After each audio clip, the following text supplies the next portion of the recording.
Magandang gabi mga kanoypi. Ito meron lang ako i-share sa inyo. Kasi kanina medyo natouch ako. Meron kasing isang nag-message sa atin at yun, nag-iwan pa siya ng mga 3 hanggang 5 voice recordings. At pinakinggan ko kasi na-curious ako. Hindi ko naman ma-check lagi yung inbox ko dahil nga ang daming mga messages. Tsaka medyo busy rin tayo syempre. Nagkataon lang kanina na napindot ko, na-open ko tapos pinakinggan ko.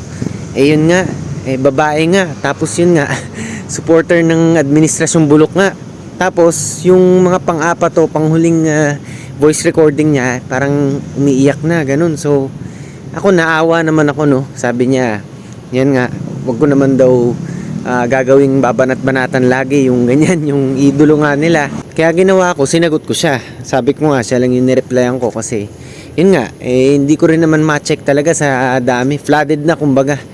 Ayun nga, tapos nag-reply din siya. Parang binatikos ako, ganun. Siyempre, magkabilang panig kami, 'di ba? Ganyan naman tayo pagka halimbawa loyalista, tapos DDS o Pinklawan. So magkakasalungat tayo, natural 'yan, 'di ba? Yun.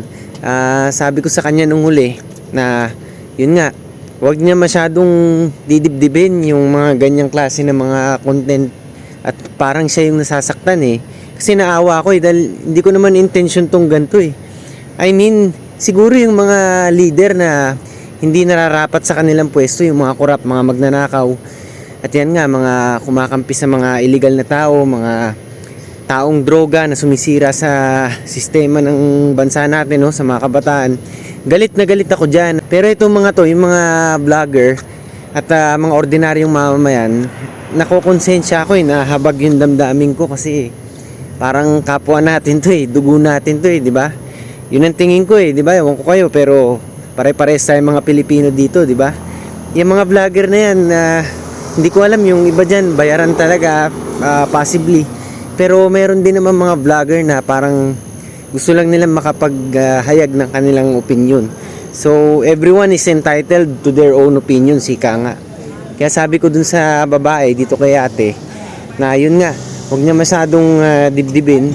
Huwag siyang tatamaan masyado. Dahil yun na yung mahirap dun Sabi ko sa kanya, at the end hindi naman tayo magkakalaban dito. Yun yung pinaka-importante yung gusto kong tumbukin sa kanya Yung hindi tayo magkakalaban, kundi yung talagang mga nasa itaas. Yan ang gusto kong sabihin sa inyo, no? Kumbaga, ang bottom line dyan, magkakaiba man tayo ng kulay ng politika. Sinasamahan nyo pink, sinasamahan nyo dilaw, pula, green, ano pa bang ibang kulay dyan, di ba? Sabihin nyo na lahat. Pero at the end of the day, bakit ba tayo may ipinaglalaban? Kasi gusto natin na tumino ang bansa natin. Gusto natin na umangat ang Pilipinas. Gusto natin na yung mga OFW sa ibang bansa, di ba? Kahit sa Singapore, dito, makabalik na ng kanilang mga tahanan yung mga OFW natin. Kasi nakakalungkot nga na hiwalay sila sa pamilya nila. Gusto natin na yung mga anak natin, 'di ba? Safe sa illegal drugs, safe sa krimen. Dumating yung araw na ganun.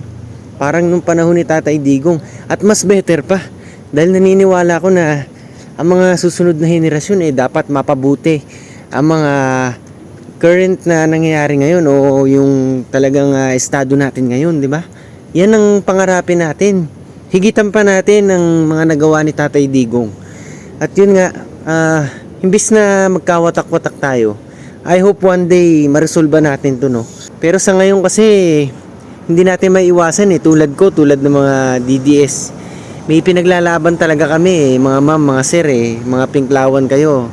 Sorry sa tuwing nababanggit ko yung ganyan, no? Pero wala nabansagan kayong ganyan Pero ang tinutumbok ko dito, ang gusto namin talagang kumbaga batikusin yung mga nasa itaas. Hindi kayo mga vlogger.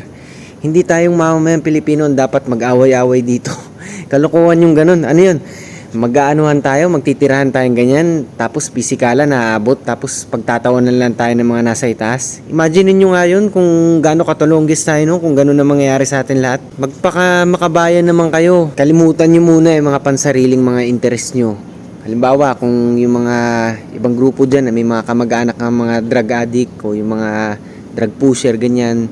Tapos, alamin nyo yung mas nakakabuti sa nakararami, yung what is good for the majority, Yun ang panigan nyo, hindi porket may isang kamag-anak kayo o dalawang kamag-anak kayo na alam nyo malalagay sa peligro pag si VP Inday Sarang nalagay sa pagkapangulo sa next election, matatakot na kayo, kaya babatikusin nyo na si VP Sara, kakampi kayo sa mga pink o kung saan man.